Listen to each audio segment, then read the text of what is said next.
student. Today's topic crop productions for 8th class.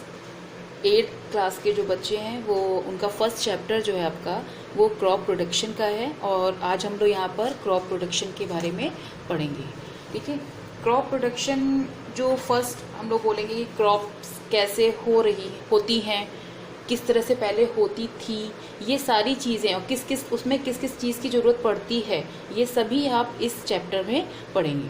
ठीक, तो जैसे अगर हम लोग बात करें कि पुराने समय में जो पीपल्स होते थे वो ग्रुप्स में रहते थे और वो पूरी तरह से जो आपके जंगल यानी फॉरेस्ट होते थे उन पर पूरी तरह से डिपेंड होते थे. चाहे फूड का ले लीजिए, चाहे क्लॉथ्स ले लीजिए, चाहे रहने के लिए ले लीजिए, वो पूरी तरह से फॉरेस्ट पर डिपेंड होते थे. ठीक है, धीरे धीरे जब जैसे जैसे टाइम आगे आता रहा तो जो ह्यूमन बीइंग्स थे उनमें काफ़ी डेवलपमेंट आया और उस डेवलपमेंट को हम लोग एग्रीकल्चर में भी वो डेवलपमेंट जो होता है वो एग्रीकल्चर में भी हम लोग देख सकते हैं. ठीक, उस एग्रीकल्चर में जो डेवलपमेंट आया उसमें आपका क्रॉप प्रोडक्शन जो है वो मेन है.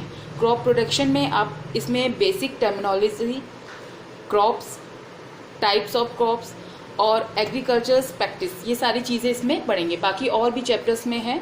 ठीक है, तो क्रॉप्स मतलब आप सबसे पहले यहाँ पे क्रॉप्स का देखते हैं कि the plant which grown by man in large number get useful product and to meet nutritional needs. ठीक, अब इसको आप देखिएगा जरा ध्यान से. देखिए, अगर हम लोग अपने घरों में कोई भी प्लांट को ग्रो कराते हैं यानी उगाते हैं, ठीक है, तो उसमें हम लोग देखते हैं कि एक, जैसे आपने कहा कि आपने एक मनी प्लांट लगाया, तो मनी प्लांट लगाया आपने एक गमले में लगाया, दूसरे में लगाया, 3 में लगाया. ठीक है, तो ये आपने कहा कि एक स्मॉल पीसेस फॉर्म में आपने उस चीज़ को कवर अप किया. लेकिन क्रॉप में क्या है, जो क्रॉप मैन के थ्रू एक लार्ज नंबर में, लार्ज मतलब काफ़ी बड़ी जगह में और एक ही क्रॉप को काफ़ी ज़्यादा जगह में जब उसको ग्रो कराया जाता है यानी कि इसमें आपका large number get useful product. ठीक है, जो प्रोडक्ट हम लोग यूज़ करते हैं उसको अगर हम लोग लार्ज स्केल पे, लार्ज नंबर में हम लोग उसको ग्रोन कराते हैं और जिससे हमें न्यूट्रिशंस वगैरह जो मिलते हैं, तो इस तरह इसको हम लोग क्रॉप्स बोलते हैं. अब न्यूट्रिशंस यानी क्रॉप्स जितने भी आपने कहा, चाहे गेहूं ले लीजिए, वीट ले लीजिए, आप राइस ले लीजिए, ठीक है, बार्ले ले लीजिए, कोई भी चीज़ें लेंगे या आप वेजिटेबल्स लेते हैं, फ्रूट्स लेते हैं, ये सब क्रॉप्स में ही आते हैं.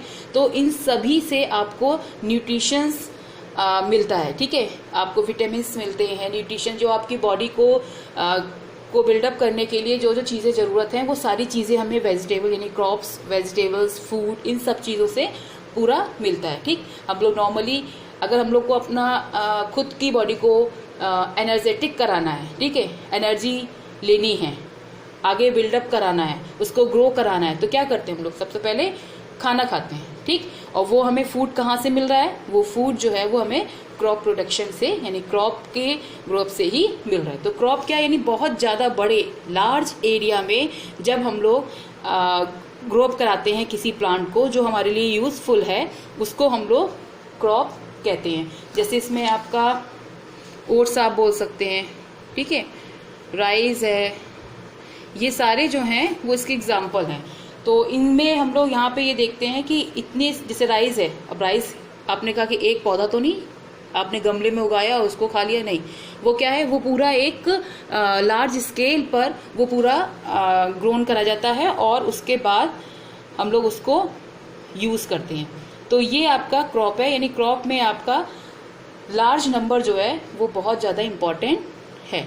ठीक, इसमें हम लोग ये देखते हैं कि जो क्रॉप्स हैं उनमें जैसे आपने कहा कि क्रॉप में हम लोग सीरियल्स, वेजिटेबल्स, फ्रूट्स, इन सब के बारे में देखते हैं और पढ़ते हैं. ठीक है, तो वो ये सभी जो हैं वो फूड क्रॉप्स के अंतर्गत आते हैं, यानी जो फ्रूट क्रॉप्स होते हैं उसमें ये सारी चीज़ें आती हैं. तो उन टर्म्स को भी हम लोग यहाँ पर देख लेते हैं. फूड क्रॉप्स में जैसे फर्स्ट हम लोग यहाँ पर सीरियल्स पढ़ेंगे.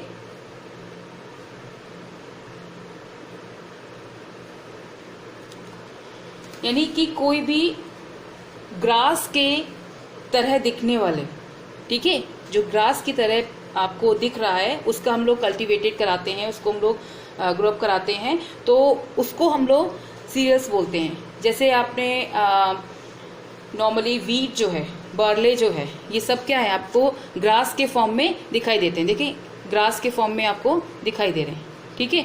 तो इसको हम लोग सीरियल्स बोलते हैं, यानी इसमें हम लोग बोलेंगे any grass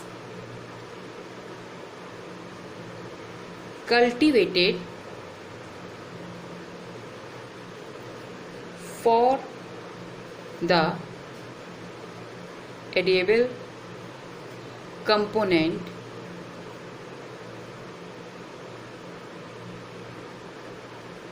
of its grain, ठीक है।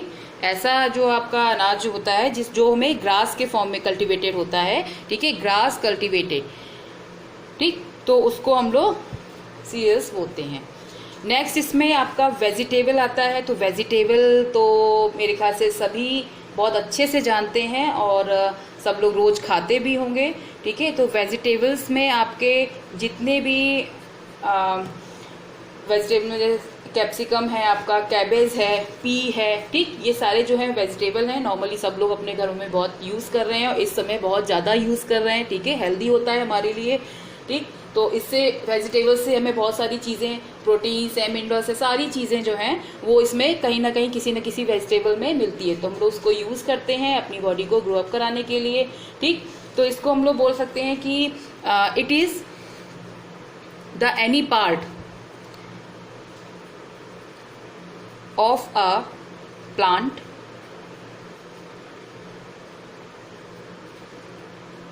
दैट इज consumed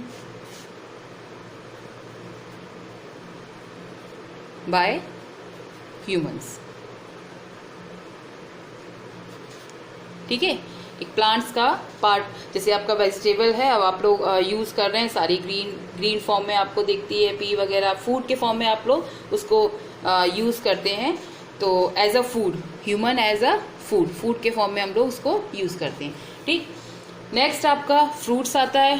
फ्रूट्स भी बहुत इम्पॉर्टेंट है, सब लोग उसकी इम्पोर्टेंस को आप सभी लोग बहुत अच्छे से जानते हैं और ये हमारे लिए बहुत हेल्दी होता है, ठीक है। और फ्रूट्स भी बहुत उसके लिए भी बहुत प्रेशर दिया जाता है कि फ्रूट्स जो है वो रेगुलर हमें कम से कम एक फल तो खाना चाहिए, ठीक है। तो फ्रूट्स जो होते हैं वो हमारे लिए बहुत ही हेल्दी होते हैं। तो इनको हम लोग बोल सकते हैं कि they are seed bearing structure in flowering plants, ठीक है। तो जिसमें सीड मिल रहा है वो आपका जो बियर कर रहा है, सीड बियर कर रहा है, उस स्ट्रक्चर को हम लोग उसको हम लोग क्या बोलेंगे, फ्रूट्स बोलेंगे। तो फ्रूट्स में आपका गुआवा आ जाएगा, ग्रेप्स आ जाएगा, एप्पल आ जाएगा, ठीक है। नोट्स आपको सभी के पास पहुंच चुके हैं और इनको यहाँ पर थोड़ा एक इजी लैंग्वेज में और समझ लेंगे। They are seed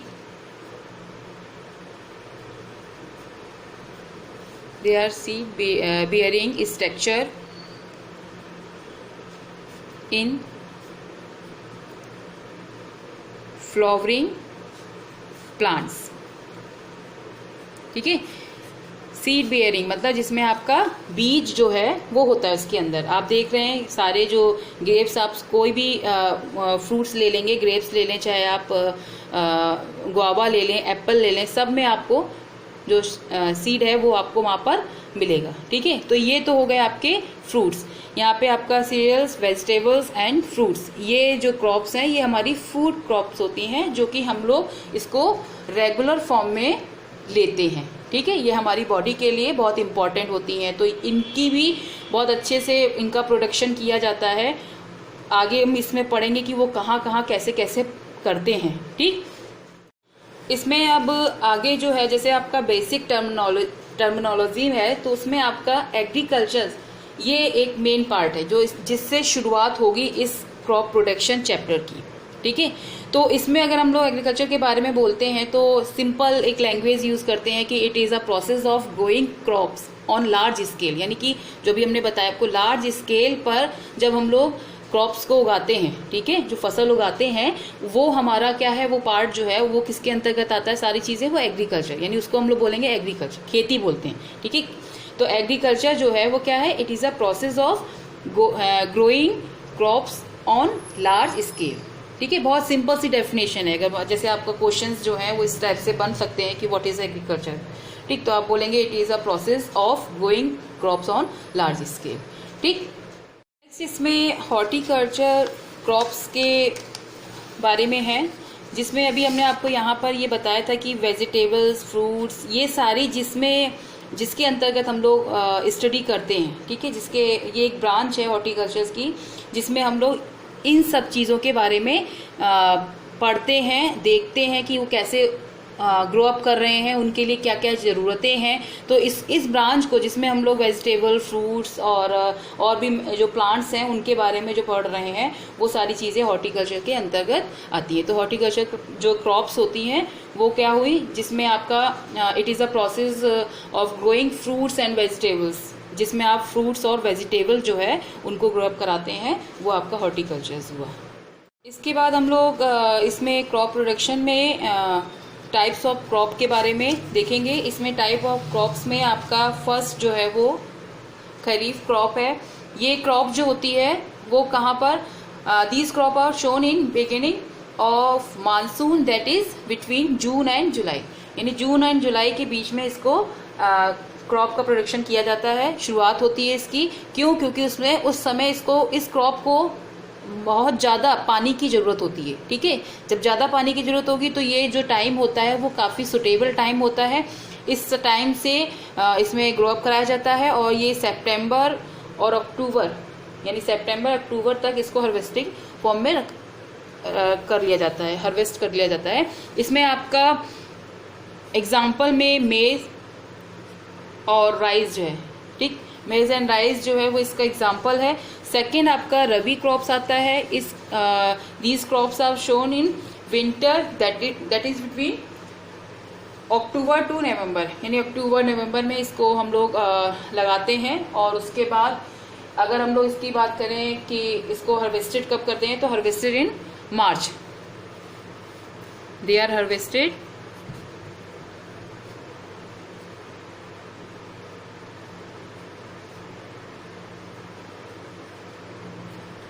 bye March और अप्रैल, ठीक है, इन दोनों के बीच में होता है। जैसे हम लोग नॉर्मली अभी इस समय क्या चल रहा है आपका, वीट है ना, आप लोग सुनते हैं, बहुत सारे बच्चे अपने गांव में घूमने भी जाते हैं तो इस टाइम में देखते हैं कि गेहूं वगैरह जो है वो कट रहा होता है, ठीक है। तो वो सारी चीज़ें जो हैं वो इस समय के टाइम की आएगी, तो इनको हम लोग नॉर्मली विंटर सीजन क्रॉप्स भी बोलते हैं। इसके बाद एक आपकी लास्ट जो है, वैसे तो मेनली आपका 2 ही है यहाँ पर, लेकिन एक ज़ैद क्रॉप्स के ज़ैद क्रॉप है वो, इसको और एक बार आप देख लीजिए। ज़ैद क्रॉप जो होती है वो समर सीज़न जो होता है उसमें ग्रो अप होता है। तो इसमें नॉर्मली हम लोग अभी जो देख रहे हैं कि क्या क्या आ रहा है, जैसे इसमें आपका कुकुम्बर आ जाता है, ठीक है, पम्पकिन आ जाता है और आपका वाटरमेलन भी आता है। तो these crops are grown in summer season, उनको हम लोग ज़ैद क्रॉप्स कहते हैं, ठीक है। आज आपका इतना ही काफ़ी है और यहाँ तक आप लोग बहुत अच्छे से पहले इसको पढ़िए। नेक्स्ट आपका इसके आगे क्रॉप प्रोडक्शन में जो जो पॉइंट्स हैं, प्लगिंग वगैरह, लेवलिंग, एग्रीकल्चर प्रैक्टिस से रिलेटेड टर्म्स जो हैं, वो सारी चीज़ें जो हैं उनको हम नेक्स्ट वीडियो में आपको समझाएंगे।